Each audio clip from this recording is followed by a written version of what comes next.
Think Cadillac and you probably think rappers, brash American celebrities and cars with big wings, big fins and suitably big engines to match.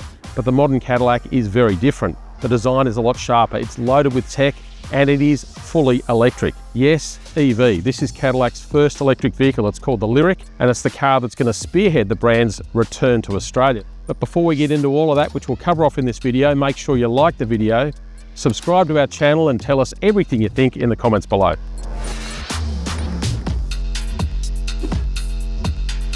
The Lyriq is a mid-sized SUV to compete with everything from the BMW iX and Audi Q8 e-tron to the upcoming all-electric Porsche Macan and Lexus RZ. It leans heavily on design with a sharp look characterised by a distinctive grille and even more distinctive taillights. It certainly stands out. It's available in two models, Luxury and Sport, with prices kicking off at $117,000 plus on roads for the Luxury. The Sport is another $2,000. The Lyriq's got a dual motor EV system, all up 388 kilowatts of power, bit over 500 horsepower in the old money, 610 newton meters of torque, and combined that'll get you to 100 kilometers an hour in around about 5 seconds, so none too shabby. In the floor you've got a 102 kilowatt hour battery pack and Cadillac says that'll give you around about 530 k's of range. When it comes time to charging, it'll charge it up to 190 kilowatts on a DC fast charger, and Cadillac says that'll give you about 200 k's of range in as little as 15 minutes. Inside there's an interesting mix of old school, of tradition, and also plenty of tech, and you get that with some of the finishes, some woods and so on, lots of metal with some knurling and stuff on there and some big dials and buttons and stuff, which all works really well. But you've then got this big 33-inch touchscreen, so that integrates your instrument cluster and central touchscreen all into one, and some nice functionality to it. So main menu buttons, for example, down the side, also loaded with features. We've got panoramic sunroof, we've got heated massaging and ventilated front seats, we've got heated rear seats, and a 19-speaker sound system. And that sound system's got some pretty advanced noise-cancelling systems in there too, so all works really well. Big tick for that tech box. One thing I'm not sold on is the functionality of a couple of things. So, for example, heated and ventilated seats, you've got to twist and use this sort of joystick to adjust it all, at which point it brings it up on the central screen, but you then can't adjust it from that screen. You're going back to this button, so not as intuitive as you might like. One of the things I'm liking with the Lyriq is some of the cool details, like to get into the boot, press the badge and up it goes. And once it gets there, you're looking at a 793 litre space, so fairly useful. It's got no frunk space or space under the boot, but you have got a little bit under the floor, and obviously 60-40 split fold, so loading things in, not an issue.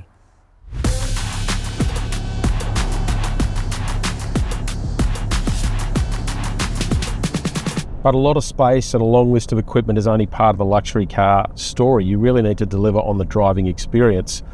Now, I guess one thing I probably wasn't doubting with this car is performance. You look at the figures and it certainly stands out. It looks pretty good on paper. You got 2 electric motors, so as soon as you press the throttle, it does thrust you back in your seat pretty nicely. There's absolutely no shortage of grunt.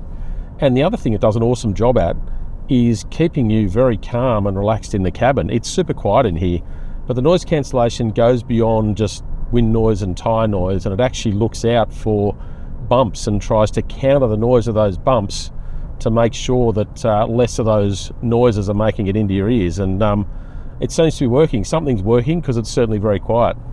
But even though it is a mid-sized SUV effectively, it does feel like a big car. You've certainly got a lot of space in the cabin, which is great. Heaps of storage through here, generally good vision. It ticks all those boxes really nicely, but it also feels heavy. So the specs suggest it's more than 2.7 tonnes. That is a seriously heavy car, and you do notice it when you ask it to change direction quickly from a left-hand to a right-hand bend, for example. You do notice that it takes a little bit of convincing. That said, there is piles of grip, so heaps of grip when you're in the corner. You can accelerate out of it pretty nicely. All-wheel drive obviously makes it really easy to get that power to the ground. There is one little caveat with this car we're driving. It's not completely representative of what we're going to get in Australia. So in Australia, we're going to get cars running on 21-inch tyres. This one's running on 22s.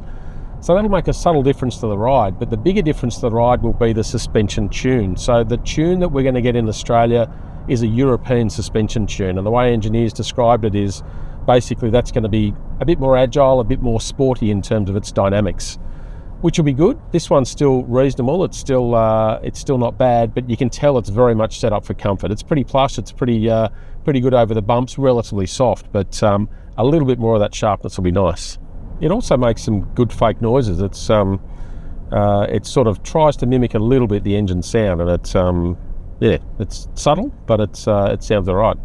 There's one thing I'm not sold on, and that's the seats. So they're pretty comfortable. They just don't quite have the lateral support, particularly with your upper body. So you sort of got to hold yourself in place a bit more. A little bit more of that support would be good.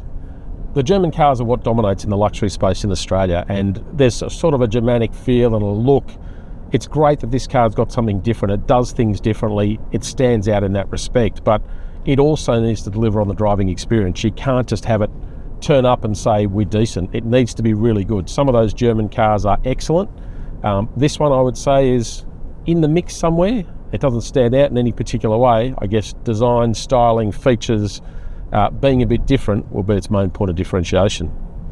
The Lyriq certainly makes a bold statement that that is exactly what Cadillac needs in terms of trying to muscle its way into the Australian market. But that's only part of the story with Cadillac. It's got to try and tempt people out of the Audis, BMWs, Mercedes-Benz's, Porsches, all the sorts of luxury cars that they've been buying for decades down under. That is going to be a bigger challenge. It's also got to fend off a new attack from fresh brands, a lot of them out of China. So there are some pretty big headwinds ahead for Cadillac. But we'll obviously cover off all of that. We'll get more into the Lyriq when it gets into Australia. We'll do proper tests, everything with it. Until then, make sure you like the video, subscribe, tell us what you think in the comments below.